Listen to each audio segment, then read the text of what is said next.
So, good afternoon all of you.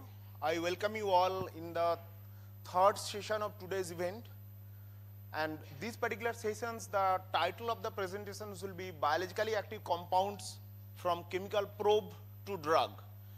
Without having any further delay, I again welcome Professor Stark to deliver this lecture. Thank you. Thank you very much for letting me speak in here. And before I start with the topic here, I have to apologize for my last blackout. And it was deeply embarrassing for me. Sorry for this. It was really the first time I have to stop a lecture in between this. So I cannot anything do more than apologize for being not accessible at this stage. Then, nevertheless, we will not continue where we have stopped there. We will continue where we have stopped on Monday, where we looked for hit to lead optimization. So now we will go a little bit more into the details or into more aspects in which this can be applied for the different drugs. Therefore, it is important to know what pharmaceutical companies really take for drug profiling in the different steps. And you see here something the companies take for the compound. They do some modeling and they do some ranking within the different structures. With the ranking, they do this like the LE calculation where you have calculated or where you have experimentally determined the IC50 value on your target, and you have determined the lipophilicity, for example, for the compound, and taking this into comparison. And then that's a value in which way you can compare the drug likeliness. The one is more drug likely or less drug like the other. And then you compare a set of compounds within this set of scaling ups in this way. And then you see there are some orange, some green, some red marks. And that is like in the ample, where you see red light means no go, and green means go, and yellow or orange is something in between. And with this, you can readily oversee, even by the color coding, 10, 20 compounds directly without going into detail for each numbering on the way. Nevertheless, when you select a small number of these compounds, then you have to go into this numbering and then into the details. But the overview is sometimes much more important than to get into each detail with all of the compounds in this way. So thereby, this is some kind in which way you take the different calculations or different experimental data you really have, take into account together into this way, and that's mainly the main problem with these different structures. Just to maintain very few aspects of the Tuesday lecture. They were mostly on metabolites and metabolic structures and the different ATME properties. And here you see some compounds which have really worse ATME properties, and they really have some oxidative redox activity, some Michael acceptor properties, and so on. So these are typical compounds which are called PAINs. PAINs means pan-assay interference compounds, and they interact with everything. So you get some data, some promising IC50 value on some enzymes, but due to unspecific behavior of these compounds, not to specific structure of this. So there are different structural elements, like the quinone element here, like some thiophane or substituted thiophane moiety, other heterocyclic moieties. They are highly reactive in different aspects, and you should really avoid some of these aspects. So you must test your compound if it's a PAINs compound or not, if it has a redox activity or a Michael acceptor property, for example. Yeah? So Michael acceptor properties, where do we have here an example? I will show you later some example where we really want to have some Michael acceptor properties, but here I do not see in this. Then we went into bioethersterism. Bioethersterism means I can make some replacement with a different structure and then get into some new compounds, maybe some new optimization for the different structures. Yeah? And here you see some cyclooxygenase 2 inhibitors with different structures, but from the first sight, you clearly see that they belong to one family. You have the aromatic moiety here, you have the heterocyclic 5-membered ring system here with some substitution, and you have here the aromatic with the sulfonamide moiety or sulfone structure there for all of the different structures. So you can easily go into some vision in which way you can clearly show which parts are replaceable by what element, or not replaceable by this element. And thereby, then you can go directly into the different aspects for the structure, and there is a just repetition in this way. This is a typical example of some me-too compounds, because they show some variations. They are new compounds by structure, but they belong to the same class of compounds. So that's clear. So they might be innovative, they might be non-obvious, but not really totally new in the different aspects. Although they have different classes, different heterocycles and so on, you see here, this is something, it's a repetition of the same pattern into this different way. And thereby pattern repetition is quite important for going into the different drugs into the way. Here you see some serotonin reuptake inhibitors, selective serotonin reuptake inhibitors, which are used as antidepressants. And you can see here also the aromatic moiety or 2 aromatic moieties. Then you have a spacer, and then you have here a secondary amine in this way. Now we go here into the other compounds, and you see also here secondary amine, secondary amine. But this is included in a ring system. This is exocyclic localized. Here the second phenyl moiety has a orientation in the tetrahydronaphthalein structure elements. Here you have 2 stereocenters in this way. Here you have also these 2 stereocenters here, but in a different orientation. And thereby you clearly see that they are more variable in the different ways, and you have a larger variation within the different structures. But when you have a close look on this, you clearly see this aromatic moiety, this secondary amine, and this aromatic moiety. They are going for the same distance. They are going in the same space within the molecule. So they have the same interaction structures. They look much more different, but once more, they are the same in the different structure. Just variations for these targets. Yeah? And what I also have to stress with the bioether sterism on one target does not mean bioether sterism on the second target. Yeah? So maybe if you look here for norepinephrine reuptake, it is different, or you have a different pattern for the different structures. Yeah? And thereby, you can change this pattern and change the orientation, and then hopefully you get new blockbuster drugs in your hands. Yeah? So that easily detectable in this way. A little bit more difficult is when you go from diazepam. I showed this benzodiazepine already with a metabolic pathway, and then you go for some other compounds like zolpiclone or zolpidem, and there you also see here some heterocyclic nitrogen-containing heterocycles, but totally different to the benzodiazepine you're having here. So, and even these both heterocycles do not interfere to each other, so they have different structural elements, and they do have a basic moiety, but this is only partly comparable to this imine moiety and so on. So here you're going into different pattern in this way, and there you go into a new class of compounds. Yeah? They do have a very similar binding properties, but these Z compounds are even more selective than the other ones. They only bind to one subgroup of this GABA A receptor element, and there are some different structure. And you must also see that there are some very slight structural variations, like we have here with the estradiol and with the testosterone.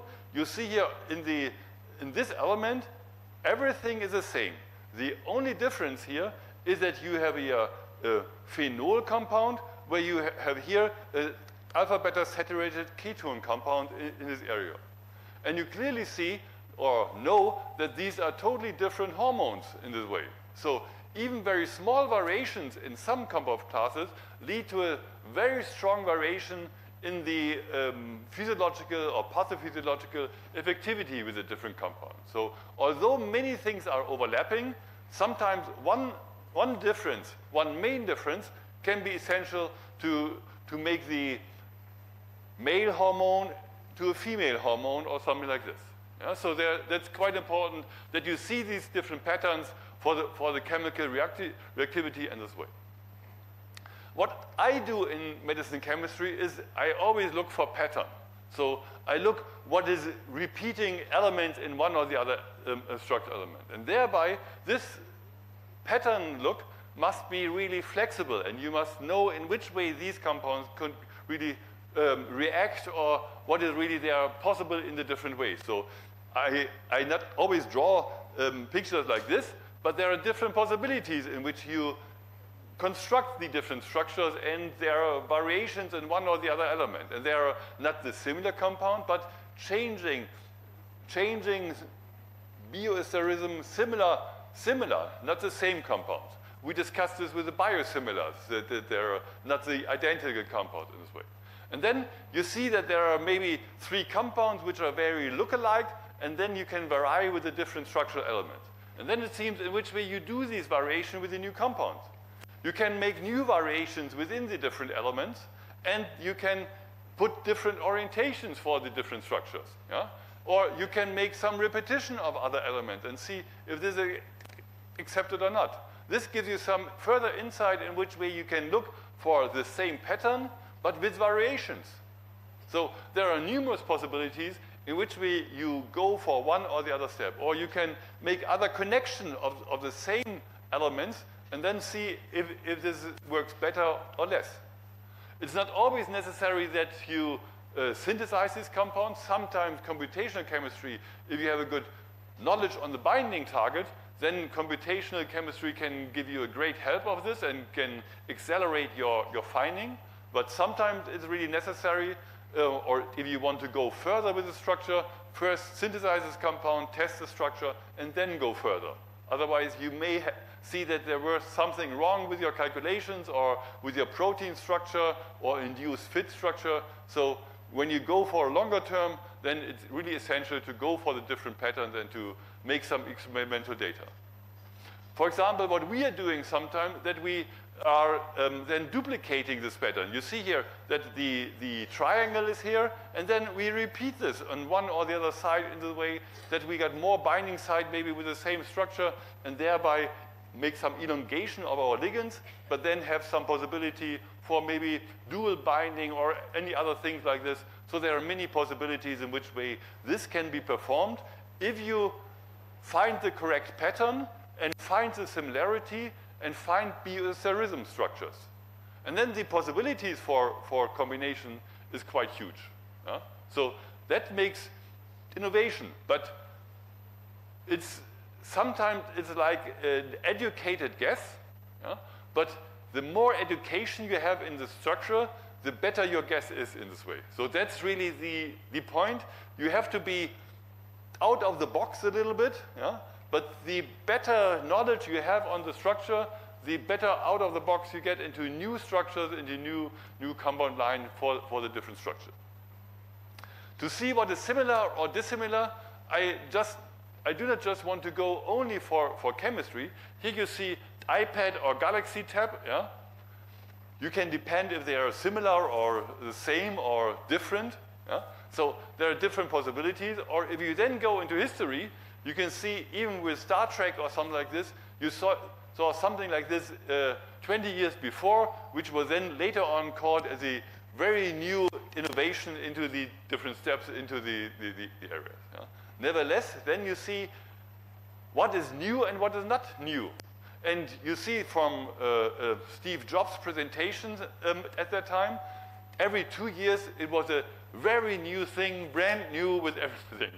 Sometimes it's just selling, not really the only thing you go for the different structures. This innovation or pattern is not only in medicinal chemistry or in techniques, but you see here also in art.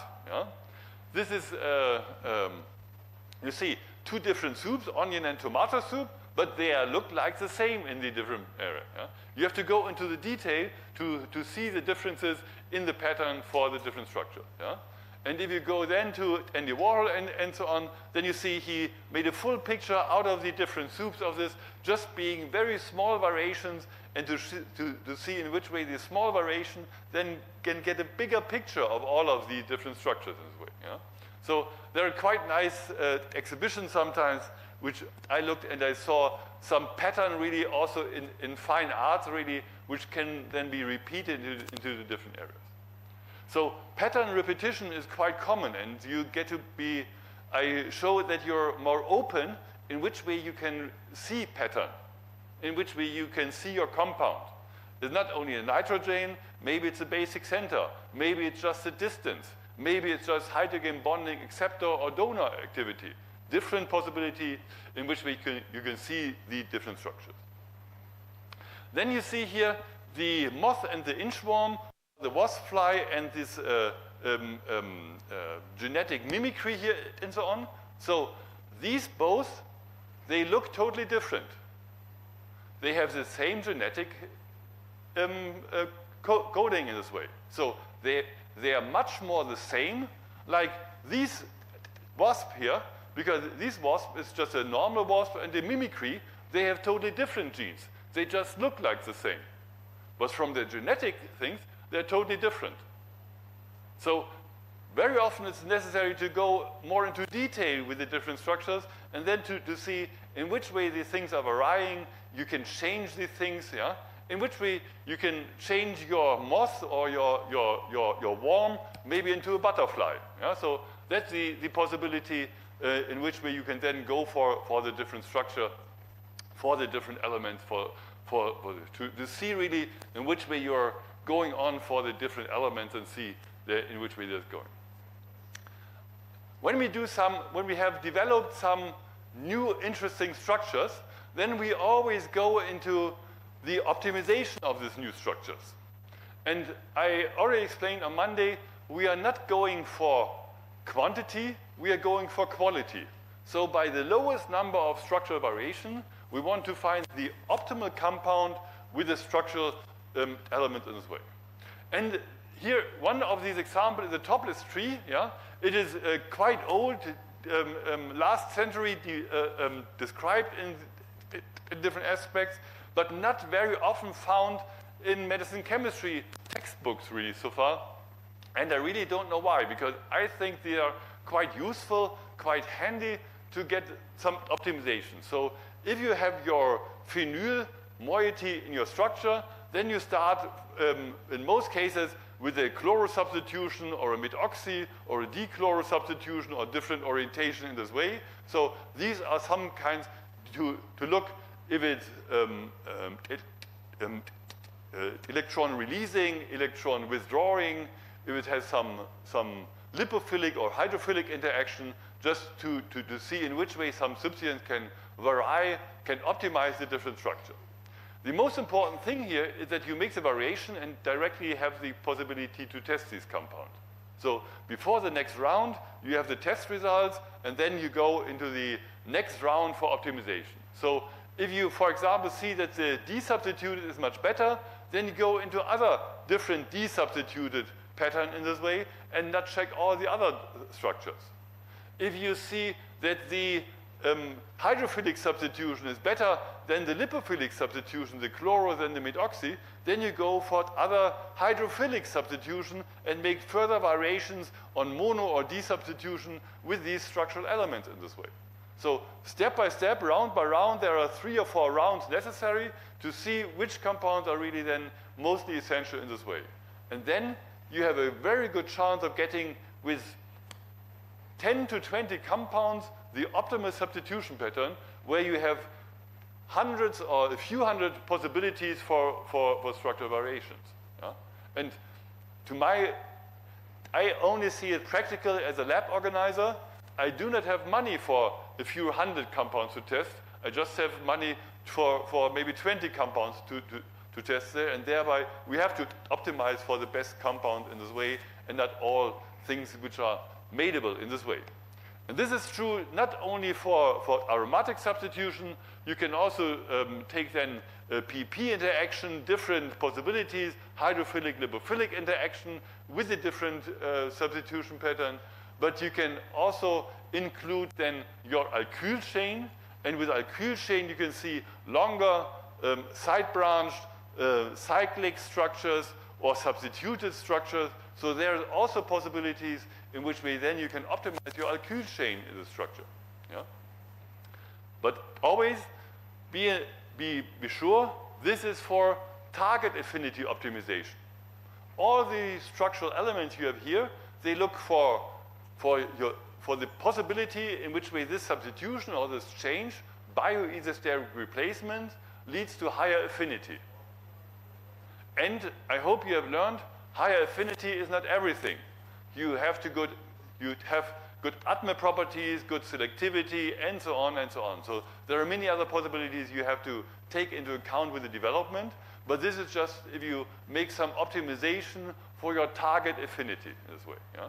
Or target efficacy also maybe in some cases, so thereby this makes it quite clear and get into the small number of variations with a good optimization. And then you can see here, even if you go here for some cyclic compounds, you go for different cycles, yeah? Different chain lengths in which the cycle is connected, and maybe then you land once more with a phenyl group. And then you restart your substitution, then with the substitution of the phenyl group. So this end here is maybe not the end for your optimization procedures, so there are many more in these possibilities in this way. But topless tree is quite useful variation and not so often known and not so often applied. Many people think that when they use this computational chemistry approaches, then they have to prepare only one compound. Yeah? But even when you have only one compound which is better, then you have to show what is better. Is better the best, or is better just better than the other compound? So anyway, you have to synthesize a few compounds, and this makes a good way in which you can then do some optimization procedures. Yeah? But that gives us the next step from the physicochemical characterization to computational chemistry. So when we go into structure-activity relationship or quantitative structure-activity relationship, where we measure more than only the drug lipophilicity or hydrophilicity, we are measuring the distance between the different binding areas, the difference between hydrobond acceptor, hydrobond donor effect, or even the efficacy of donor or acceptor in the different structures. So thereby different possibilities for analysis here, and thereby you should at least know in which way this is really going on for most of the structure. So in most cases we are looking for reversible ligands. I will later on show also some irreversible ligands, but I think more than 90% are reversible ligands, and reversible means that you have a reversible binding, you have an on-off phase with your structures, and thereby you must be aware in which way, which energy this reversible binding really has in the structure. Yeah? For example here, if you have the ionic relationship, it's a strong relationship on a long distance, and the carboxylic acid with the ammonia group, they are directly interacting with the structure, and that is a long distance relationship negatively to the radius in this aspect. If you then do not have it's also a very specific kind of a dipole-dipole interaction. So nothing more, but very specific into the different actions. Yeah? Then you can see that is medium distance. Yeah? Medium distance means 1 through radius by the square on this, or pi 3 in this way. So there are different possibilities in which way then you can go for the different structures. The other interaction, reversible interaction, are PP interaction or charge transfer interactions. So electron excess reacts with electron minority elements in this way, and thereby you have this electron donator acceptor complexes where, for example, phenyl can also react with an iodine.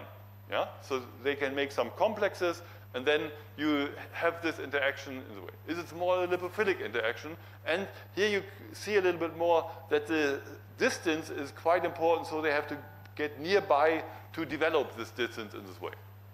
And if I'm here with a distance, then we go here for dispersion forces, like van der Waals actions and so on, and they have to be very near to each other, and then maybe one methylene group to another methylene group, they have an ordering in this way. My typical question with my PhD students, or even with my undergrad students, is here, why does this benefit of order give some energy? Because if you look for free energy, this is a getting of order.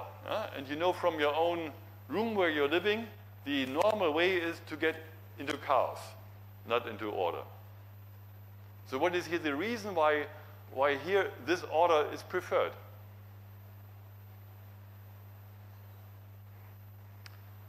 You must always be aware that we are looking here for interaction in the body, and the body is a water fluid. So normally you do have a lot of water surrounding as a water layer on this way, and there you have your water layered ordering. And when you have the ordering of the lipophilic elements, your water get liberated free, and you get more disorder than ordering in total in this way, and that is the reason why you're having things like this. And that means this dispersion forces are, at least to my mind, the most important and mostly underestimated force, because when you look on our cells mostly consist of these dispersion forces, because all of the membranes, this bilayer, they do have this structure. So without this dispersion forces, you would not be here in this structural element. So there is really, you would flow around, maybe some other being in this way, but not really in this possibility. Yeah? And then we have here some covalent binding just for interaction. And here also, I must stress that the distance is quite important in which way these compounds are really interacting. And I added here also the energy for the compounds with 120 to 450 kilojoule per mole, depending on the covalent binding properties. And for comparison also the other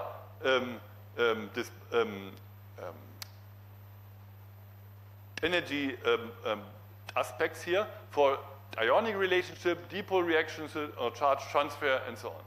And you see here with dipole or charge transfer action or hydrogen bonding, you got 30 kilojoule per mole.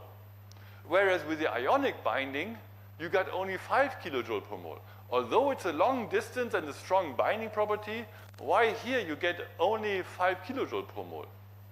What is the reason here? Why is you have a strong binding? Strong binding should give strong energy. What is the reason you're losing here some energy? Also, once more, the same explanation I had for the dispersion forces. We are walking always in water here. Yeah? So you have not, with the ionic structures, you do not have only one water layer, you have a number of water layers. And when these structures come together, you have to destroy these water layers and put their energy into this. And thereby, the total assumption for this structure is low, because before they can get together, you have to destroy the water layers, and then you can look for the different structure. Yeah? The water layers are much lower, much less energy with the dipole forces and so on, and with the charge transfer forces, so that could be more easily accepted into this way. So that also gives you some hints in which way your structural element must be weighed into the different structure. Yeah? Sometimes it is necessary to have some ion binding elements, but maybe you can change it a little bit to some other structures, and the non-ionic sometimes give some better properties in this way. Yeah? And there I remind on this ligand efficacy, or ligand efficacy with the C log P value in this way. C log P means calculated log P value. Yeah? Calculated log P value means that you do not have to do your experimental data for this. Yeah? You can just take your computer machine and let these calculate this by increments. And you have seen my personal point is really this can give good results, but not must give good results. So you must at least check if you have to use your log D value, your experimental log D value at pH 7.4 or something like this, and then to see in which way this can be done in this way. But nevertheless, it's a good way in which way you can describe your compounds, you can rank your compounds, and you can see which drug likeness, which compounds really have, and this can be done.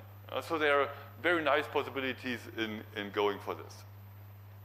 This is the thing of computation properties you can do with your own home computer, or even by regular calculation of the different things. When you go into modeling, then you have to use some modeling programs in this way. So modeling programs, just you have had or you will have some lectures on computational approaches or artificial intelligence, and I just want to show the basic, what they are calculating. Because in most cases, the people think, oh, we take the molecule, calculate the best orientation, and then we overlay this, and then we see what's happening there. There are lots of calculations going in between, and you must be aware which calculations have been done in this way. Otherwise, you cannot estimate the quality of these models, or in which way you follow the results you have computationally obtained. Because they are also looking only for pattern. But they're not as intelligent as you. They are stupid computers. If they have different patterns, then they always look for the same pattern. So maybe they are misleading in many ways. Yeah? So what they are doing, for example, they put on your molecule and they look for a carbonyl oxygen probe. So and then they take this three-dimensional structure and they put on all possible elements in oxygen and measure the interaction and then the binding properties between the different structures. Yeah? So they will do it as for example, carbonyl oxygen probe as an NH probe, where you have other interaction, maybe more hydrogen bonding donator possibility, carboxylate probe for ionic structures, or aromatic probe for lipophilic interaction with a different structure. These are just 4 different examples. You can make your program or give the order to your program that it takes much more interaction into account or less interaction, depending how much calculation power you have and how much interactions you really expect in this way. So thereby, you optimize these different structures in this way. And in fact, when we quite often have computational chemistry in our publications, but we do not do computational chemistry on our own.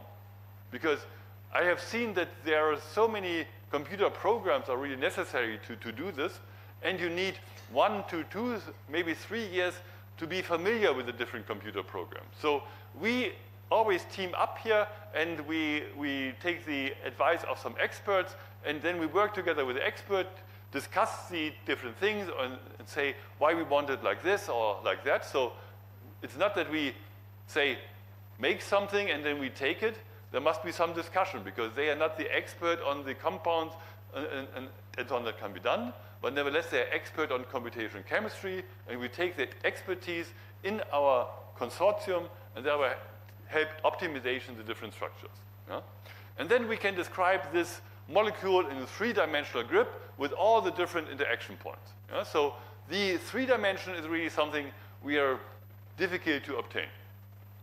And in fact, nowadays, 3-dimension, ABC or XYZ, is really not always sufficient, because sometimes the on-off phase is really important. So how fast the compound is going into the binding cleft and how fast is it relieved. We are in reversible binding mode. So thereby, in the body, you have your body fluid, it takes the drug away, and then you have this interaction going on and off in this way, and thereby the dynamic calculations may be more important than the only grid interaction of a static field you're calculating. Yeah? So thereby, that's the reason why I say you need much more access to know on your activity, on your profile, on your target, on your off-targets, to investigate what's really happening there in the grid and so on. Yeah? So then the computer scientists can then make your 3D interaction bases, mostly ligand-based, sometimes structure-based, depending what you really have.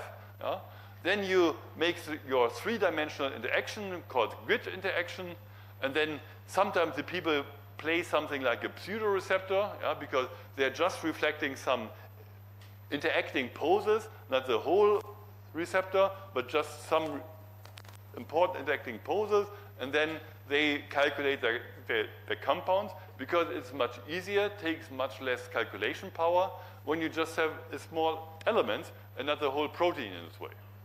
Or the whole protein in a membrane, or the whole protein with interaction as a receptor dimer in the membrane, which is now, some people calculate something like this. So thereby, you must be aware that this computation power is quite optimizing in a way, and this, what I'm showing here, is normally done always, but at a basic step only. And then you go on with some other structural element as well. So, and then you make the alignment of the different structures, and you see here 62 compounds, and these 62 structures are almost the same. You see very much the same structural elements, and you see here blue is a nitrogen, red is an oxygen, and you see here this region for all of the compounds are really the same in a way. But if you look closely on this, you see some of these compounds, they have here an additional binding site. So maybe some optimization by this binding site could be obtained. Maybe you can leave out something here, which may be larger, big orientation, and just orientate here a little bit more into the different structures. So even if they have more or less the same binding site, in the detail, it makes much more sense to go really into the detail and to look what is different maybe for one or two compounds. Here it's only 3 compounds which are different here, and then show other possibilities. And they demonstrate that you have here an additional binding site into this area. So be aware that there are small differences, and small difference maybe get into important ones, into the different ways. So virtual screening is then taking a lot of compounds and screening these compounds in this way. At the moment, we are at the stage where these ultra-large screenings are performed. Ultra-large screening means 10 high 9 compounds. So more than 1 billion compounds would be screened in one screening round in the way within a few weeks. So thereby, you must not take the whole structure. The structure had to be reduced to some elements, reduced to some binding properties in the way, you reduce to some distances in this way, and then you can make this ultra-large screening for the different compounds in this way. And then when you have this ultra-large screening, you have some dropouts, which are false negative, false positive, and so on. But nevertheless, you will find a number of different compounds which then be used into more detail. And when you go into more detail, then your compound is unfolding once more. So this, if I mean this is a folded compounds, mean just folded by the information. So we just have here aromat, carbonyl, or hydrogen bonding donator, linker, or some elements, and here, then you go for the whole molecule, and they have then better interaction, and then you make the receptor-based 3-dimensional QSNR study for the different structure, and then make a selection for the compound with the best binding mode, and then maybe you screen this compound. Would you directly prepare this compound with the best scoring factor here? When you have 9 billion compounds, or 9 billion compounds you have virtually screened, and then you go here for 20 compounds which have a good, nice scoring function. Would you go directly into synthesis of these compounds? I would go also to test the off-target properties of this compound. If I have such computing power, I do not have the computing power only for my target. I have also the same computing power for the target I do not want for the structures, and I want to check if maybe I can synthesize this compound and they're very good for the targets, but they're also very good for the off-targets in the way, and then I cannot describe anything more. So I would make more calculation on these compounds, not only on the wanted target, but also on the off-target, maybe on toxicity, and so on the drug likeness properties and so on. So molecular modeling is maybe fine and nice, but it's just one step in a long way you are going for the different structures. And then to synthesize the compound is a proof of concept. Yeah? And that means that you can have a very nice concept and you can demonstrate all the concept, you can calculate a lot of things. Yeah? But if you do not have a proof of your concept, it's just theory. So only computational approaches is almost not enough. Yeah? So you must go into wet chemistry, into wet screening and so on. Yeah? And this was a screening where 180,000 compounds I did during my PhD thesis, or my partner did during my PhD thesis, so 20 years ago, or 30 years ago, really, in this way. And you see, this was then, at that time, a large screening, yeah? But now it's a minor screening, really, in this way, and when we go now into billion of compounds, then we got a much larger heterogeneity and so on. But you see, these compounds were then reduced to one-dimensional descriptors. There were some other descriptor taking, and then here, these were then into this grid repurposing, or getting into the grid positioning into this way, and then at the end we ended with 61 compounds. This was really nice to have at that time, but even 61 compounds were not able to synthesize, because these 61 compounds were of large heterogeneity. It's not we changing one substituent, so you have to make almost 59 different steps for all of these synthesis routes into all of the different structures in this way. So that was not working in this way. What I have also introduced here, or we have introduced at that time, which was a little bit newer, or not, we were not the first one, but it was nice to have, that we introduced here, for example, complex interaction, or with our compound, we excluded compound with metal atoms, which always gives problems because we're working on the CNS and so on. So we excluded a lot of compounds because of the property. We excluded the hydrolipophilic compounds, so we included the physicochemical description, calculation description, just for this compound in this way. Yeah? So if they're too basic, not to go into the CNS and so on, then we went on for the different structures. So thereby, this clearly helped into the different structures in this way. This leads to my ending for the computational chemistry. And you see here, this rhodopsin model was the first model of a 7-member transmembrane-like protein. And this model here was taken up in the year 2000. Yeah? And then it took 20 years to confirm that this is really the case for other G protein coupled receptor. So there were a long time only the theoretical knowledge on a G protein-like receptor, and rhodopsin is just a G protein-like receptor, not a G protein coupled receptor. So in your eye, it's like this. And you see, and you've seen from my Warhol or other pictures there that I'm fond of fine arts. And here you see a picture of René Magritte, a Belgian painter, and this picture telling this is not a pipe. Yeah? And I think this is really extraordinary for the computational model, because you clearly see that's a pipe.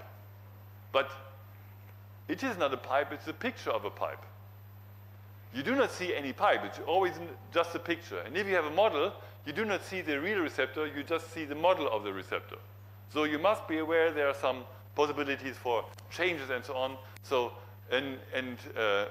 when you make your computational chemistry, put this picture in your office to be aware that there are many other real things which are different to the picture you have of something, or to the model you have for something in this way. Yeah? Then we can go for this. Then other problems in drug development and so on. Here we're going just for adrenaline. Adrenaline, very simple natural compound, has with a catechol moiety some hydrogen bonding moiety with a hydroxyl group, also hydrogen bonding moiety, and with the secondary amine group. The secondary amine group for this biogenic amine under physiological conditions is mostly protonated. So you must have the ammonium structure, and then this ammonium structure give a ion-ion interaction with the different structures. Yeah?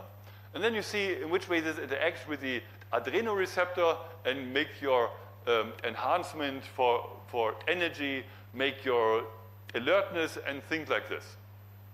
But you also see that there are two possibilities for adrenaline, and you have seen here, hopefully already, that this center here with the hydroxyl group is a stereocenter. And the hydroxyl group could be oriented in one or the other side. So thereby you have some stereochemical binding site in this way.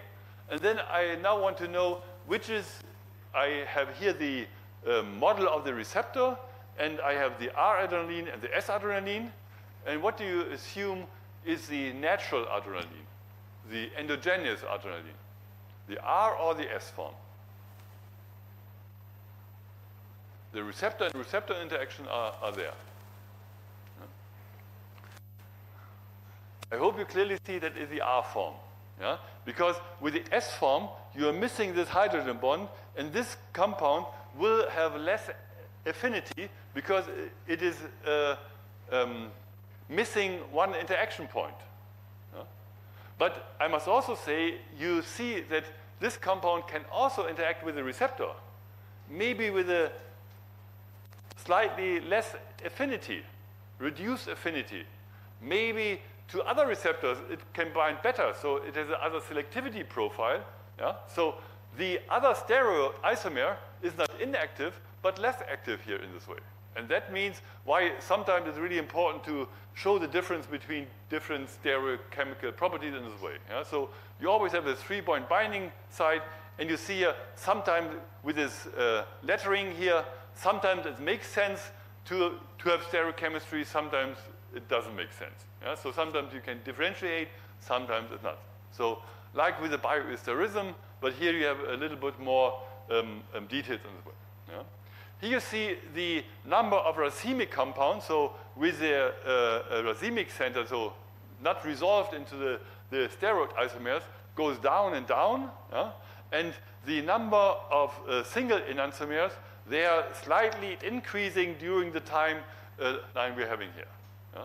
But you also see that the number of achiral compounds, they are normally at a larger level, quite useful, but not as much as a stereochemistry. So at a late stage, maybe it might be necessary to introduce some stereochemistry. In your lead structure, it might be necessary to introduce some stereochemistry. In your metabolic studies, it might be useful to introduce some stereochemistry. Yeah? So we do avoid it for most of our compounds, but if it's necessary, we introduce this. Yeah? So it is with the problems. Yeah? Sometimes if you cannot avoid any problems, you add this problem and you work on this problem. Yeah? And sometimes it's just also fun to work on problems if you find some problem solution and so on. Yeah? But that's really quite helpful into this handiness and get in there into some other details in which way this can be described in a good way. So chirality is always or very often also connected to some other compounds. Other compounds, I mean natural compounds. Natural compounds, you see, very often give some nice idea, and thereby the nature-inspired compounds, they are much more important than some de novo compounds coming out of chemical library, because you take some plants, and then there are some nice idea in which way these plants are interacting. They are used by traditional medicine in this way, and then you want to extract what compound is really the most active compound in this way. Yeah? So thereby you take this as a starting point, and my always best example is morphine, yeah? Where you have a natural compound, and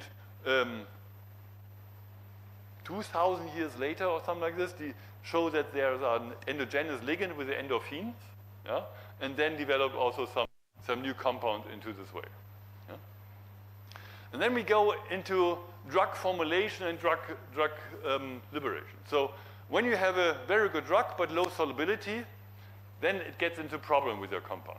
But these problems can be solved, and there are some kind of biopharmaceutical classification system, the BCS, biopharmaceutical classification system. So there's a class 1, high solubility, high permeability. So these are the classes with no problems at all. Yeah? So they can be easily performed, and where you can easily perform some generics. Yeah? Because if these compounds do not have any problems with the drug formulation, with the absorption and so on, then the generic do not have any problems and they can be easily exchanged by each other. Class 2 gives a lower solubility but still high permeability. So then you get some slight problems, you can overcome these problems, but that's okay with most of the different structures. Class 3 has a high solubility, low permeability, so also some problems in this way, and you have to overcome this permeability. It's because solubility is there. Maybe you have some certain drug formulations in which way then your compound is transported by patches or something like this, and then you use this good solubility, and then the solubility is then good for transport into your compartment. The worst case is you're going for class 4, low solubility, low permeability. This is always a compound where our pharmaceutical technology department is working on, because they are giving all the problems. They need some specific formulation, or they need the medicine chemist to make some optimization for the structure, to get into higher solubility, get into higher permeability into this way. Yeah? So quite often, fragment-based drug discovery within the first decade led into compounds with very large structure, and then large lipophilicity, and then low solubility and low permeability. They led to compounds in class 4 here, and then they could not develop. And then they have to de-develop their compound, make fragment deterioration and so on, and to get into compounds which are really acceptable in one or the other way. Yeah? So that's the way. So we have to go at best to class 1, and class 1 lead optimization in most cases from class 4 lead then to class 1 compounds in this way. Class 2 is just some formulation design. Class 3 is something in between, where you can sometimes by formulation or by drug optimization can do some areas. Yeah? And you see here, even class 4 compounds, hydrochlorothiazide, taxol, and furosemide, even these are compounds which are marketed, but still in special tablets or special formulations. And if we go here for metoprolol, diltiazem, verapamil, propranolol, class 1 compounds, at least in Germany we have the classical compound, a lot of generics, because then they are sold at certain prices with the generics, and it's no problem to buy a generic because it doesn't make these problems. So this is pharmaceutical know-how really to go into one or the other way. Pharmaceutical know-how also needed when you have some compound problems. Sometimes you can make some other drug formulation. For example, here crystallization, these compounds like Gleevec, the kinase inhibitor, it needs some special kind of microcrystallization. With the microcrystallization, you put some energy in this, and then you have a higher solubility. If you make normal crystallization, then it is hardly dissolvable in any way. So microcrystallization is a form to put this compound into a blockbuster. Sometimes you do not have to change the drug, you just have to change the crystallization form, or here you have some co-crystals, and thereby strongly enhance the solubility in this way. Sometimes you get into size reduction, so from crystalline form into amorphous form, and the amorphous also has some higher solubility, faster uptake in this way. Yeah? Or here, these are looking just for amorphous solid system, so some kind of special spraying system where you put your compound into an amorphous solid structured element, or you make some solubilized system, you put it into combination with some lipids and so on, and the lipid or cyclodextrin, some other cofactors, which increases their solubility in this way. Yeah? But giving something in addition to this means you have to give something more. And it's not the original drug, it's a drug formulation in combination with the other partner in this way. In the correct crystalline form, in the correct solubilized form, or whatever it could be. Yeah? But nevertheless, do not think only that the compounds could be optimized by medicine chemistry or by organic chemistry. Sometimes when you have a good compound, the drug formulation really gives you good help with all of these things. So then here you see, this is my picture for multi-component reaction.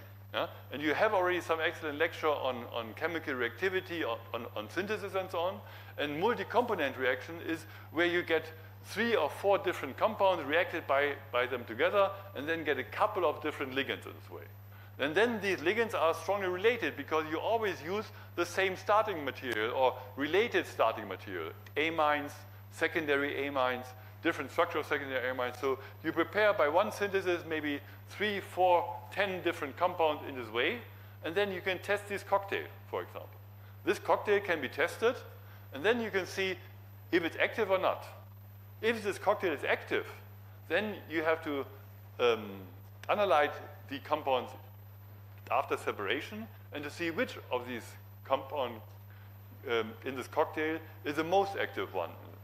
So thereby, then it gives you also the possibility or the drawback that maybe some compound is an agonist and another compound is an antagonist, and they inhibit each other, so you do not see anything. Yeah? But that's false negative, which can be the case. Yeah? Something that happens, so it depends how close you're looking on. Yeah? You can look for each compound in detail, or you look sometimes on some cocktails and look what's happening there. And with a fragment library, you quite often look on cocktails. Yeah? So you give a cocktail a different library to your drug target, and then you check in which way these fragments are really binding. Instead of this library screening, where you look for the best compounds for all of the different structures. With the fragments, you then not always have the original structure, which linker you need between the different structure, which is what is really needed between the different elements. So thereby, fragment-based discovery is putting then these different things together. To my mind, the most important thing here for fragment design is fragment must be small. If you have a large fragment, it's not a fragment anymore because it's a large molecule. Because it's a small binding area, and at the end you have to put on different small binding areas to a big binding area and so on. So if you have a big fragment, you get a huge compound. A huge compound gives you huge problems with solubility, with everything that we have learned so far. Yeah? So thereby, fragments must be very small, and that is the so-called rule of 3, where the molecular weight of the structure should be below 300. The log p value or C log p value, the probability should be below 3, and hydrogen bonding donator or acceptor properties should be below 3. So small molecules, small elements that you are able at the end to put on more than 1 or 2 different fragments together. Only by that way you can then see that one fragment is then added to another and then at different position, and then you go here quite often into combinatorial chemistry, because then you can combine the different fragments into different ways and then make the new compounds into the different structures. Yeah? But please be aware, don't get into large compounds. Yeah? When you have here the fragment combination, then you go once more into optimization. You see, maybe then for the stereocenter, look for the different stereocenter. Or if you here, for example, have the isopropyl group, then you can go for the topless scheme. Is the isopropyl group really the best for the substitution or not? And then you go for other compounds. So these compounds must be optimized anyway. Or here with the aromatic moiety or things must go into substitution for kinetics and so on. So then these compounds grew larger anyway. Yeah? So you got chloro substitution, dechloro substitution, phenyl or diphenyl elements in this way. So different possibilities in which way you grew your compound larger. That's a big problem. Stay with the small molecules and stay with these ligands here in this way. Yeah? And that is one of the reasons I explained this basic structure or the acidic structure or the amine possibilities and the lipophilicity of the different structure in so much detail. Because here with the fragment design, you have to take into account these details. In your fragments, if it's the same pKa value, does it have the same lipophilicity, does it have good solubility reason, and so on. And then you can go here for different structural elements. Yeah? And you see here, this is example, maybe a fragment that you have found, and then you can go here for different acylation status or methylation status, acylation here, or different variation. And most of these compounds here, they can be bought. Yeah? You can make them on your own, but then you have to spend, even with when you work here for a short time, then you have to spend at least, as a good experienced worker, 3 months just preparing these fragments. Yeah? And it is not only your 3 months work time, it is the solvent you're using, the analytics you have to do, the crystallization performance you have to do, the other starting materials you have to include, and taking all of this into account, in most cases, it's much cheaper and faster to buy these compounds. Yeah? Not as elegant, I must say, but really, they're, for efficacy, in most cases, it's really faster. But I have also to say that sometimes some of these compounds are sold in milligram amounts, so 10 or 20 milligrams and cost a few €100. Yeah? Then I do not allow my PhD students to buy these compounds because they are just for trials. Sometimes we can do this with other compounds and have the same information, and then we do not go for the most expensive one because they are so attractive and so nice. And here you see, to my mind, all of these spiral compounds, they look very nice and very attractive. So very, very useful compounds where you can calculate a lot of stereochemistry and orientation and so on. So that clearly helps. This clearly helps also with the computational chemistry because you have a fixed orientation with the structure. Yeah? And with fixed orientation, much less flexible in this way, much less possibilities for the different interactions. Yeah? And you see, I'm a fan of the spiral compounds, and there's really one company only focusing on spiral compounds. It's localized in Switzerland, Spirochem, and they took the slide from them, and they are very restricted in many of these things. But you can see here they take this piperazine moiety, and then they have different here spirodiamines reflecting this piperazine moiety with different steric and different orientation aspect for the different structures. Yeah? So they have developed their full chemistry to 60 to 70% just on spirochemistry for different compounds in this way. Very elegant, very useful. Unfortunately, in most cases, very expensive. That's the way when you have a very special chemistry, not always can be done, then do it. Yeah? And I must say they are really restricted in giving data away on the compounds they really have. So you really have to ask. They work on oxetans, also so oxygen-containing heterocycles and different other things. They have expanded their way because they are quite successful in this way. But they are giving this information only on personal requests. They not give everything on their website because they have learned with the very first 3 or 4 years, when they put their compound on the website, then China is preparing some of these compounds the next year and then offering for half the prices. So that's one thing they do not really want for the different structure. But so they are still quite exclusive, yeah? Exclusive by that offer, but also exclusive by the prices, I must say. Yeah? But nevertheless, you can see sometimes it's very versatile to get into these structural elements. So Spirochem, quite useful in Switzerland, localized in this way. Here you see one of these examples for fragment-based compound design, and then you see this amide for the heterocycle structure goes a little bit larger, goes with further substituents, and then goes with the structural variation with the substituents on the different structure, and then you get into this compound. Yeah? And then you see here your compound. This is just a hit with slightly above. It's just a binder.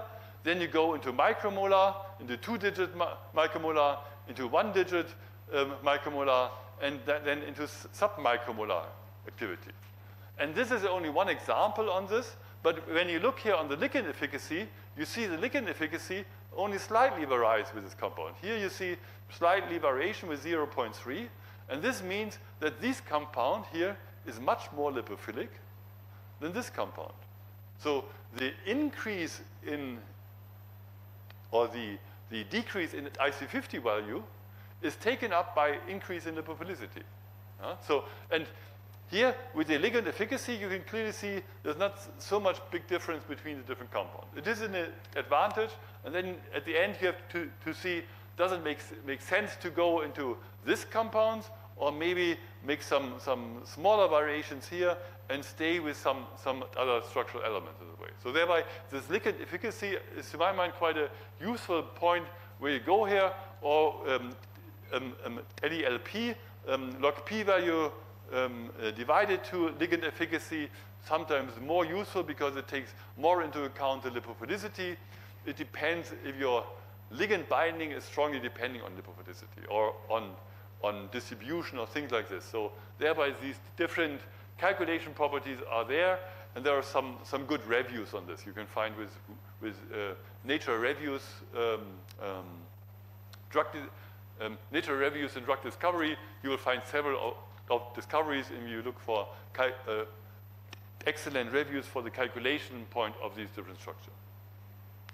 Then this kind of ligand efficacy is something I want to stress, because sometimes these terms are going inside out. And here we're looking for ligand efficacy as a term for affinity or inhibitory activity or biological activity in comparison to lipophilicity or hydrophilicity or whatever.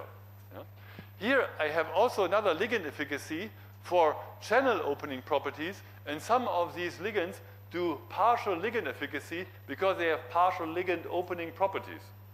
We have the same term, but totally different meaning of this. So be aware which term is really used in which context, and here ligand efficacy is not always the calculation properties. Here is ligand efficacy, the opening probability in a channel for the different structures. So that must be clear that we do have different possibilities. And I explained to you the rule of 3, so I have also to explain the a little bit more famous rule of 5. It was determined by Chris Lipinski, who not developed this, but his company developed this, and he published this then, really. But nevertheless, it's a very famous one. And this rule of 5 is going, for a good compound, or for a bad compound, you have more than 5 hydrogen bridge donators, calculated as OH or NH, more than 2.5 or 2 times 5, namely 10 hydrobridge acceptors, also calculated as O or N, a molecular weight higher than 500, or log p value higher than 5. So when these factors are there, then you have a compound with a low probability of per-oral absorption. And this is what the rule of 5 is really describing. It's describing the possibility for pharmacokinetic properties. So if you have 1 or 2 unfavorable conditions here, then your probability sinks in this way. So you have a lower probability rate for a successful per-oral drug.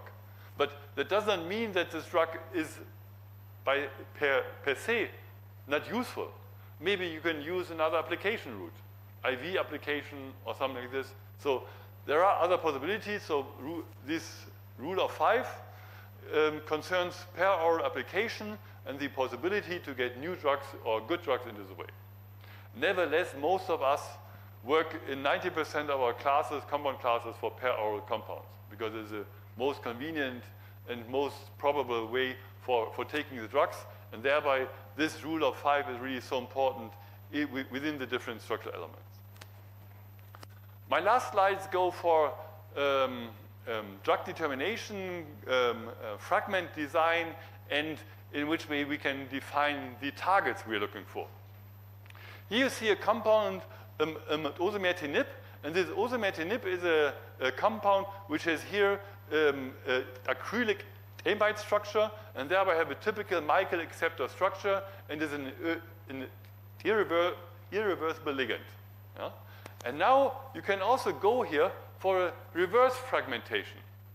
So you take this compound here, and then you make different fragments for these structures, the indole moiety, the other moieties, you stuck them with this acrylamide element, and then you look, where do these fragments bind to the receptor, to the kinase in this case, and then you look, maybe by that way I find some new binding areas which are more or less diverse within the different structures. So it's not only that you can bring together to get some basic knowledge increase, but you can also defragment some things and can also find some useful elements there. Yeah? And then there are different possibilities in which way fragmentation or defragmentation, reversible or irreversible binding are quite often used. And you see here, this GVT-NIP, also cytostaticum, and has here this linker here, mostly for solubility properties. And you've seen the morpholine moiety as a good solubility. Otherwise, this is a very rigid aromatic structure. It would not be soluble, so it goes here with a different structure and has a good binding properties in this way.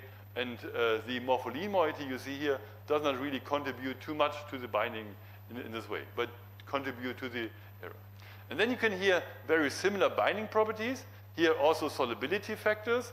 And here you can see a variation of the acrylamide structure with the amine element from the morpholine or from other structural element, also for hydrophilicity, lipophilicity, but here with these Michael acceptor properties for irreversible binding properties. So you can change the property of your binding elements by adding some of these other fragments into this way. Also, I think it's a bioesosteric approach, although you can clearly see that's not bioesosteric, because this is reversible and this is irreversible. So it could not be bioesosteric, but the binding properties are the same, and then you can bind to some cysteines in most cases here, and the cysteine then bind here to the different actions. So if you have knowledge of your binding properties and you have a cysteine there, this clearly reacts with some Michael acceptor things, and then you can go here for the different structures. So, and this is really done with a lot of different newer compounds for cancer development, because you want to hit hard and fast with your cancer treatment, and that is a possibility with irreversible ligands. You may have a slightly higher toxicity, but you have toxicity with most cancer treatments at all. So the protection of the patient and the hard hitting is really the favorable way to treat the patient. Yeah? And you see with some other diseases, this irreversible approach would not be as effective as it is. The acrylamide is not the only thing in which you get Michael acceptor properties. Sometimes here you see a cyano moiety could be already sufficient in this way. The cyano moiety binds also to the cysteamine moiety. It's a binding moiety where the binding for the cysteine is covalently done, but it is reversible. It's a covalent reversible binding structure, so it binds a little bit harder, a little bit tighter in this way, but then it's still reversible because of the cyano functionality.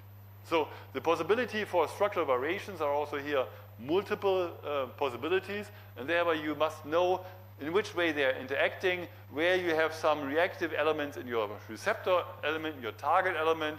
Here it's a kinase in this way, and then you can go for the structure. Then you have to detect this.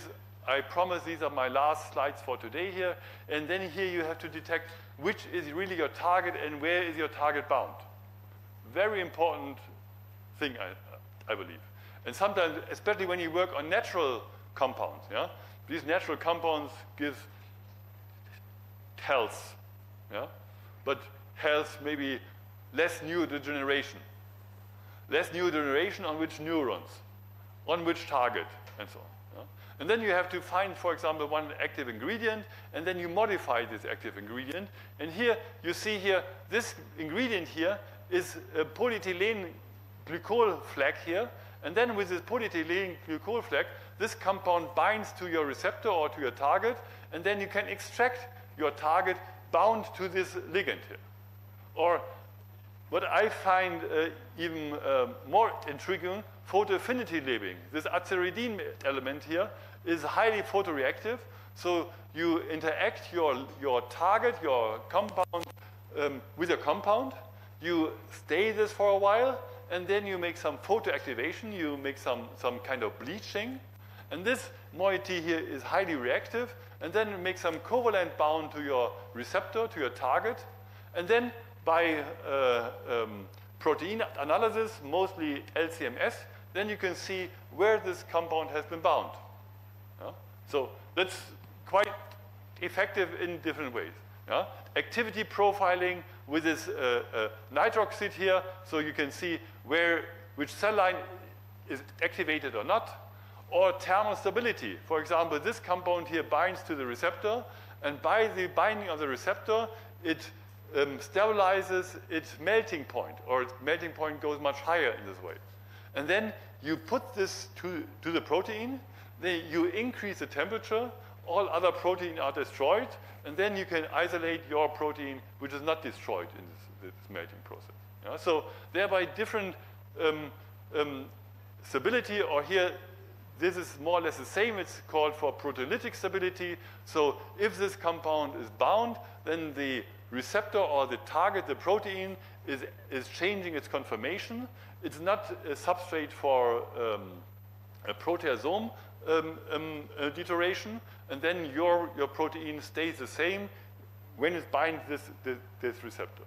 So this was just a rough overview on at least 5 different points of action in which you can de-orphanize your target.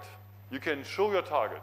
You need a useful compound, you need the position where your compound could be modified, and you need a good method in which this modification really gives this thing. Yeah? In most cases, many of the organic chemists, they prefer this photocatalysis in this way and these different structure, because then you can put everything into the compound in this way. Yeah? And then you can modify the compound in a different way, because here you have to be mostly a biochemist to work on thermal stability, to have enough protein, and to go for these different areas. So thereby, this is really quite useful.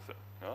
There are also some other screening systems, resistance screening for antibiotics, chemogenetic profiling for other things. So there are different possibilities in which ways you can do these different things. Yeah? Many of these readouts strongly depends on the assays you really have.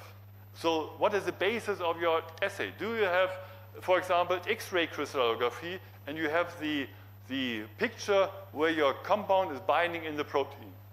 Or do you have cryo electron microscopy? Also, you have the direct picture where your compound is binding to the protein.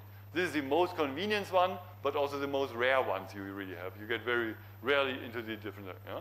Then the most often are competition experiments. Competition experiments means displacement at the target, displacement at the receptor. But therefore, you need another compound which has the same binding mode, and that must be displaced. And you must have this displacement partner in a visible form, mostly fluorescence or radioactive form, and then you can easily look for the displacement, and then you have orthosteric displacement on the same binding site. Slightly allosteric, slightly allosteric site, by the way. NMR study, site-directed mutagenesis, where you modify your protein with some amino acid. This covalent or photoaffinity labeling, where you look for the binding of your structure to the protein, and then you have a new protein, and then you have a new mass for your protein in this way. Yeah. Deuterium, hydrogen deuterium exchange also is connected to mass spectrometry, because your compound is deuterated, and then you give your deuterated compound to your target, then it interacts with the target, there's a slight exchange with the hydrogen with the deuterium, and then your target got some deuteration on the binding site. And then by mass spectrometry, you can detect this binding site also with a different structure. Yeah? Stability profiling, I also mentioned, and the computation approaches as a theoretical approach to go for this different structure. Yeah? Then I just want, here there's this chemical probe thing. Yeah? Chemical probe means that you have a very good, nice compound, and this compound in most cases works selective, but it is not really taken as a drug. And chemical probe really depends. Is it a chemical probe, what we have discussed yesterday on the target? Yeah? Is it a good chemical, or is it good the day before yesterday? Is it a good chemical probe for the cellular system? Does it penetrate the cell? Is it a good chemical probe for tissues? Is it a good chemical probe for animal models, or for dog models, or monkey models, or for human use? Yeah? That's different variation of the same chemical probe, and the better the probe, the better it can be used as a selective target for everything, but it must not be a drug. Maybe the chemical probe is very useful, maybe it's toxic, but then you can use it in human tissues, for example, that have been extracted before, and then can determine some of these things. So this kind of chemical probe is quite useful, and there is a website, Chemical Probe, where I'm in the editorial board of this structure, where you can develop some probe. You have the publication of this probe, and then you can send this chemical probe to this organization. It's localized mostly in Frankfurt, Germany, and then other reviewers will evaluate if this is the correct terming for the chemical probe, and if your chemical probe is good in which concentration, in which disease model, in which cell models, in which target models, and so on. So where does it have selectivity and useful approachings in the different possibilities. Yeah? And with this, I would stop today. I think that's useful for these things. I can go easily further with the chemical probes, but I think due to time, and you already had some interesting lectures today, it would be good for now. Thank you. So thank you, Professor Stark, for this nice lecture. Please join me in thanking him for this excellent topic, how lucidly he has presented. So now this session is open for some questions, answers, maybe some discussions. So any questions you can ask?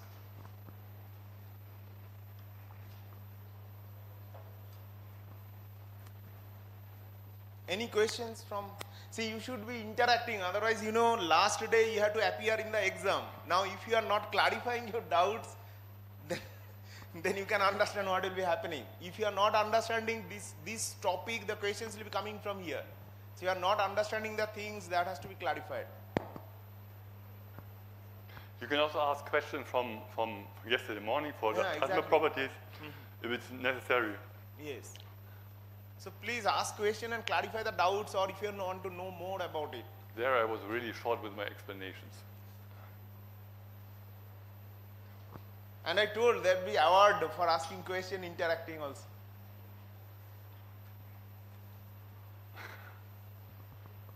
No questions?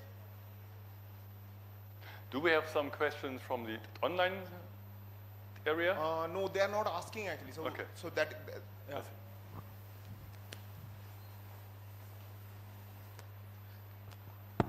Good afternoon, sir.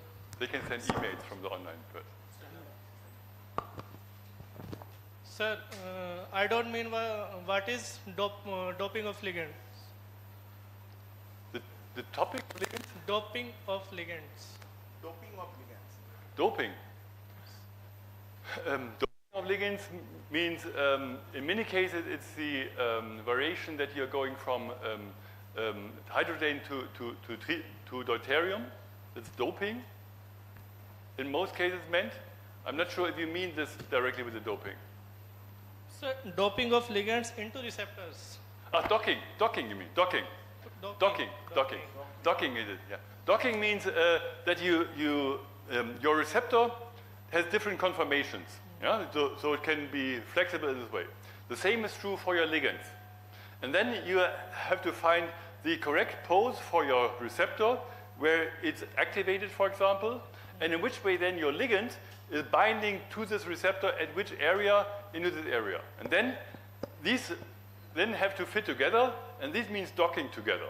So the docking behavior is then that two partners really have some different interaction areas, and the different interaction areas then fit together, and the better they are fitting together, the better the binding affinity, and the better their general affinity they have. By computational chemistry, you can calculate the binding affinity. So what I just said, the different aspects of reversible binding in the structure, so in which way they are going there. And that strongly depends in which way you localize your ligand. So if you localize like this, or like this, or like this, so you have the binding cleft, and then it strongly depends on the way. The main difficulty here is that you have your receptor maybe in an agonist or an antagonist state. So both states are really active, inactive or fully active, but they have different binding areas. They have, yeah? Then you can calculate for both of this. The same is true for your ligand. Your ligand has a most stable conformation. Yeah? So, and most stable conformation not as crystal, but most stable conformation in water solubility, mostly at pH 7.4. Yeah? And then this interacts here, and then you have to see what I explained with the receptor ligand interaction. Then sometimes you have an induced fit. So you have a binding here, the binding here changes the conformation of the receptor, and then the ligand changes, and at the end both of them have changed their conformation, but they bind very tightly together. And that's very difficult to calculate because you have strong calculation power to measure this kind of flexibility. And the more power you input, the better your results with this. Thank you. Okay. Any other questions from this side?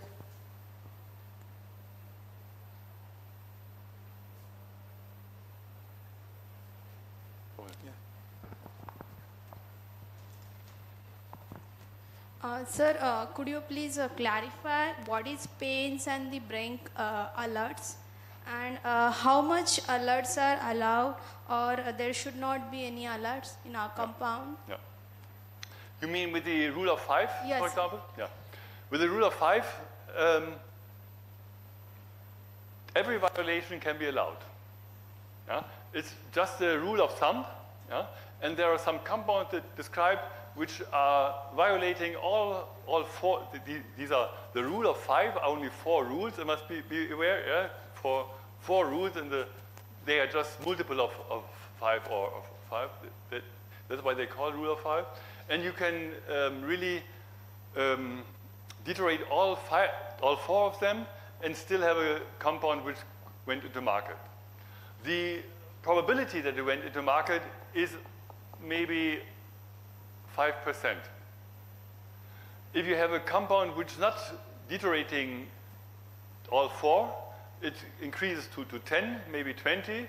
But if it's not deteriorating any of the 4, its probability is more than 50% for these factors described there. So it is just that there are some factors in which way these compounds could be described, and the probability factor is there, but this is just statistics. And with the statistics, you always find a few examples which are outliers of the statistics. And you have seen even with the biopharmaceutical classification systems, even some compounds in class 4 went into market. They're very awful physicochemical properties, but still acceptable under certain conditions. So that's the difficulty we are working on. There are many examples in which way you must not really directly follow, but your chances of getting a good compound, it's much better if you follow this directions. And it's very difficult to follow this direction when you go for fragment-based design, because with a fragment-based design you have 2 or 3 fragments, and you have to put 3 fragments at least together. So, and if you saw one fragment has a molecular weight below 300, if you have 3 fragments together, you have a molecular weight of about 900 already. That's the problem when the 2 fragments may be not enough, and then so on. That's a regular problem with fragment-based design, that you're going into good compounds or good chemical probes, but not really to good drugs because of the missing rule of 5 by Lipinski. So in most cases, you have to put different things together. So that's why I put so much information at the beginning of the basics on this, and the basics then really are really essential to understand at the end the complexity for the medicinal chemistry. So in general, medicinal chemistry is very, very nice and very, very simple. Yeah? Simple rules, simple effectivity, small molecules, and so on. Hopefully simple chemistry, I'm not sure, but at the end, many structural variations lead to more complex chemistry when you go for one special compound way. But we prefer to have simple chemistry at the very first beginning, and then have simple chemistry for building up structure activity relationship. And when we go in our best compound, then we have to optimize the basic chemistry once more. So then we go into much more chemical aspects than we have had before, because before that we were just interested in getting the compound fast. And maybe... Thank you, sir. Yeah. Maybe the main difference here in medicine chemistry is you have to get a compound for screening. Yeah? Without getting the compound for screening, you have no information in medicine chemistry. Having assumed that it's a nice compound or something like this is just an assumption. Yeah? So medicine chemistry is not on the nice way. It's to have the final compound for screening. And it must not really lead to a drug. I will show tomorrow that we also have some compounds which are good chemical probes, highly used chemical probes. The failure of us at the very beginning, at the end, a very nice chemical probe for usability. Hello, good afternoon, sir. Sir, how target cell tissue in the body? That's where it's be working. For the target cell, you mean? The drug target, detect the target molecule or Yeah. tissue in the body, and working principle. It's For drug target identification, or the target identification is, to my mind, very important. When, for example, aspirin was introduced into the market more than 100 years ago, nobody knows in which way it works, or it just works like this. Yeah?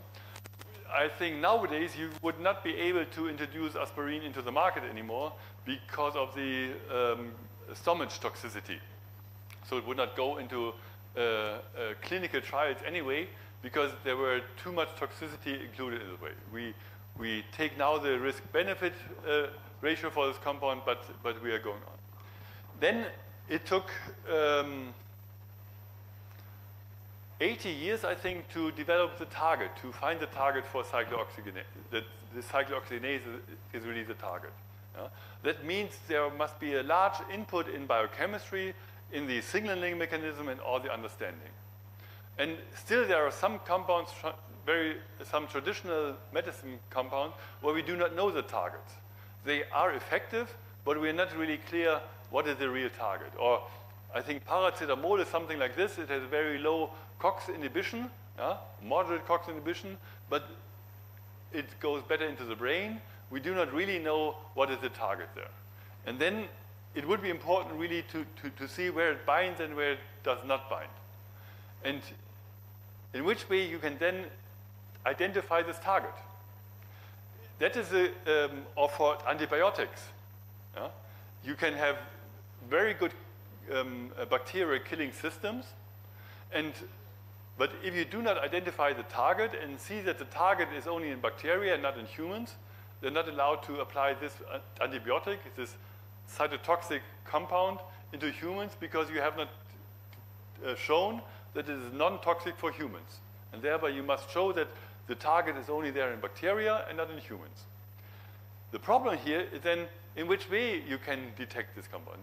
Compounds that sometimes kill some cells have multiple factors in this. And that was one of the reasons for this photoaffinity labeling, where you have your compound, and then you add some photoaffinity label to your compound. And then you include your active compound into the bacteria, and then make the light instruction. You have a covalent binding of the protein, hopefully. Yeah? Then you make some washing, then you make a reanalysis of all the proteins, and then you see in which way this is protein coupled. So it must be you'd have to analyze all the proteins before labeling and after labeling to see the difference, which protein is really burned. Yeah? So it's kind of diffraction mass spectrometry, and then you find something like this. But I believe, my personal point of view, that's quite difficult in many cases. Yeah? Also, you can make some affinity screening. For example, you can label your compound with biotin, yeah? And then you have a avidine-packed column, and the biotin-avidine interaction is very, very covalently, or covalently-like, and then your compound is binding to this column by the biotin-avidine interaction, and then you make some cell lysate through the column, and your target, because of the higher affinity to your compound, would be stuck on the column where the other will be eluted. And at the end, then you elute your target with the structure. But that's a lot of biochemistry to find the protein within the correct pH value, that they are not deuterated, and to eluate all the other compounds without eluating your other reversible binding mode in this way. So there are a lot of things to, lot of input which had to be done to be successful there. And I know at least 50 studies who tried, and I know 5 studies who succeeded. Just a little bit information on the success rate for these things. Yeah? Quite difficult. Yeah. So, any other questions? Yeah.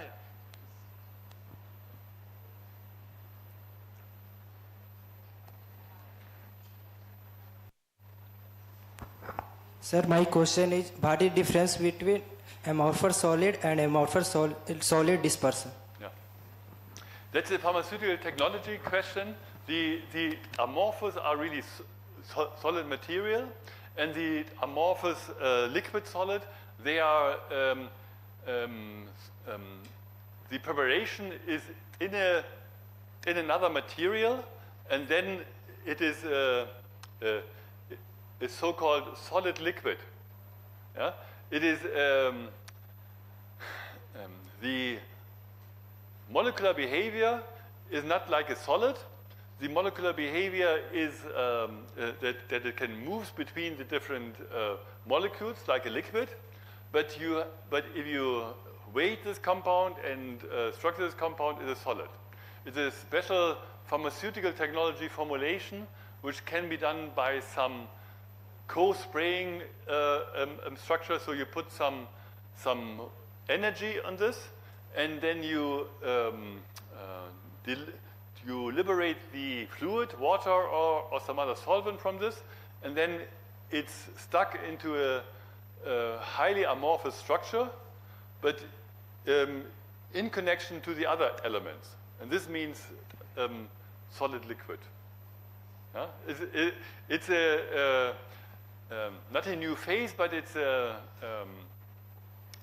pharmaceutical technology formulation structure, and this gives the possibility to put energy into your compound, and this energy helps to get easier into solution. So all of these things you see with microcrystalline, with amorphous structure, you always put a little bit more energy into the molecule, into its solid state, and then it's easier for solubility. So it's not easier dissoluted, but solubility is increased because this state has a higher energy. The drawback of these pharmaceutical formulation is the more energy you put inside, the easier they form the more stable structure. So they are less stable on the long range. And this amorphous liquid solids, I think they are stable for about 1 year and not really longer. So for tablets and so on, it's not possible. Mostly this is used in some other formulations. Yeah? But it's a very, very specific form, and also I'm also not the expert on this, but we do have expert on this formulation technique.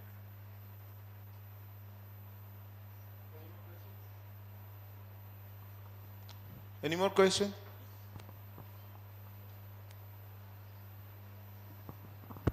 Sir, in molecular docking, we get the binding energy according to different poses of ligands. But sometimes the first pose having maximum binding energy, but the pose is not superimposable with the co-crystallized ligand. Yep. And suppose pose third or fourth having less binding energy but superimposable with co-crystallized ligand. Yep. So in what case, which score will be considered? Yeah. When you make some superimposing, some co-crystallization, or take some crystals or even co-crystals, X-ray studies and so on, then, as you said, you work on the crystals, which is not true in the membrane, because then you have the liquid protein in this way, in the liquid area solubilized protein. So it is just an artifact that you are preparing for X-ray studies, and it is not the exact structure. It is the exact structure that you have determined in this cubus crystal. Yeah? But these cubus crystals are then really there. They're not really there in the membrane. So your model is not really, even if it's based on the X-ray structure or cryo-EM or so on, they are on one stage. They are frozen on one stage. Yeah? There are some possibilities, especially for GPCRs and others, that there are some agonist-antagonist binding. There are some binding with G protein or without G protein. There are some binding with nanoparticles or without nanoparticles. And there are some binding with site-directed mutagenesis or not. So you have a much broader picture in which way the protein is behaving, is changing its structure by changing different parameters. And then at the end, you have to bring up your model to put in these behavior for mobility within the protein, and then your mobile ligand has to bind within this mobile protein into a good structure. The more you stick to one crystal structure, the more you stick to one description of the mobility, and not all of them in this way. And that's the reason why many of these studies just for binding calculations fail, because they are not having the whole picture. This is my pipe, yeah, where you're looking. It looks like the structure, it looks like everything, but it's not the pipe by itself, because it's not showing the flexibility. And with the proteins, you really have the flexibility. With the protein in the membrane, you have the flexibility. To add maybe some further complexity in this way, it was shown that some receptors make the dimerization, some homodimerization or heterodimerization with some others, so they change their interaction points, and that there are some kind of lipid rafts sometimes. Lipid rafts mean that the lipid composition of the membrane changes, and thereby changes the flexibility of the proteins, and some proteins have a higher concentration in raft, in some specific lipid raft in this way. So if you take the general lipid bilayer, it's maybe not appropriate for all of the G protein coupled receptor or transmembrane receptors. Maybe some have to, in the surrounding area, surrounding lipophilic area, had to take something else, which is not fully described. And therefore, the X-ray studies or things like this, you have to use very specific lipophilic compounds to make the crystallization happens. Yeah? I met Brian Kubilka and Ray Stevens, who prepared the first X-ray studies of the beta-2 receptor, and Kubilka got the Nobel Prize for this, and they said they made some mutagenesis study on the receptor to make it more thermostable, yeah, that the X-ray would be studied. And then Ray Stevens made a huge number of evaluations for different lipophilic elements in which way this could be crystallized. And at the end, what was successful, not the rational approach to take the point mutagenesis, the rational approach to take some clear proteins on this way for crystallization. And at the end, they had to try about 3,000 different methods for crystallization to be successful with one. Different magnesium, sodium, different elements to be added and so on. And that was only because some micro titration, and then they could do this. If they had to do it by the traditional method, where you take a larger amount, then a few gram of the protein had to be there, and so a few hundred milligram were successful for this. But you see, new techniques, new evaluations, and then you get your Nobel Prize, sooner or later. Thank you, sir.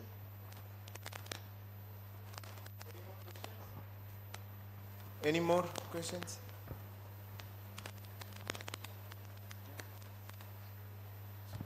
What are the effects of conformational changes such as racemic and enantiomeric molecule on affinities of receptor and subreceptors?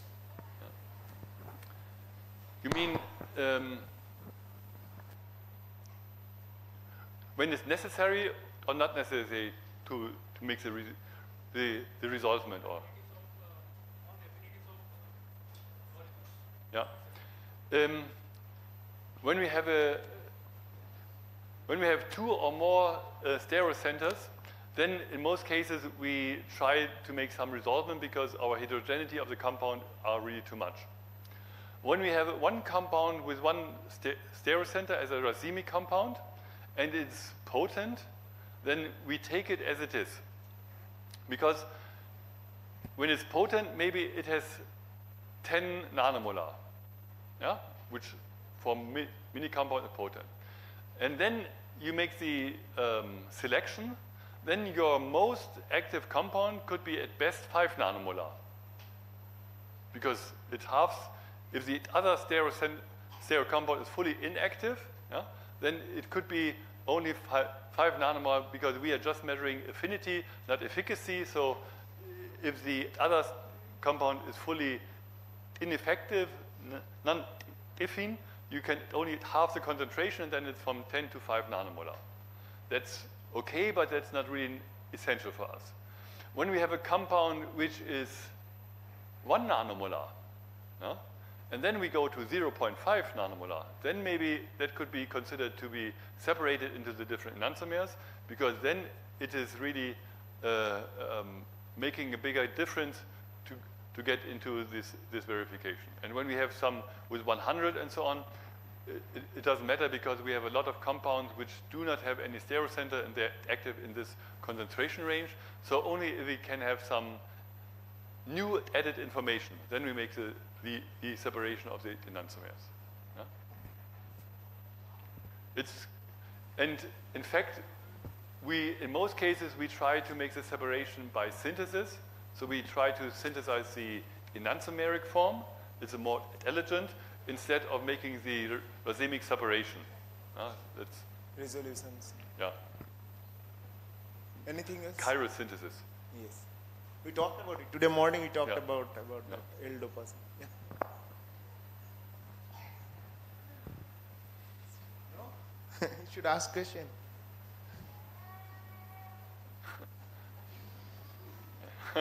There were some It's questions. making some noise. Yeah, any other questions? No. Okay, then if there is no more question, please join me again thanking him for this wonderful lecture and answering the questions. So now we'll be closing today's event, today's session. So tomorrow it will be starting around 10:30, as if like today. So tomorrow you please bring the laptop for the hands-on training. And as well as like maybe in the 7th, we'll conduct the exam in the morning time before the lectures. Okay, so be prepared for that. And one more announcement, please be on time. Today also, though we have delayed half an hour for your convenience, but you came again after 10:30. That is not, like something not allowed for us, because it distracts the speakers. They'll be having in the morning with full enthusiasm and all. So you should maintain the time, at least the starting sessions, and you should be attending all the sessions consecutively. Okay, so that's a request from my side. Okay then, thank you very much. Bye.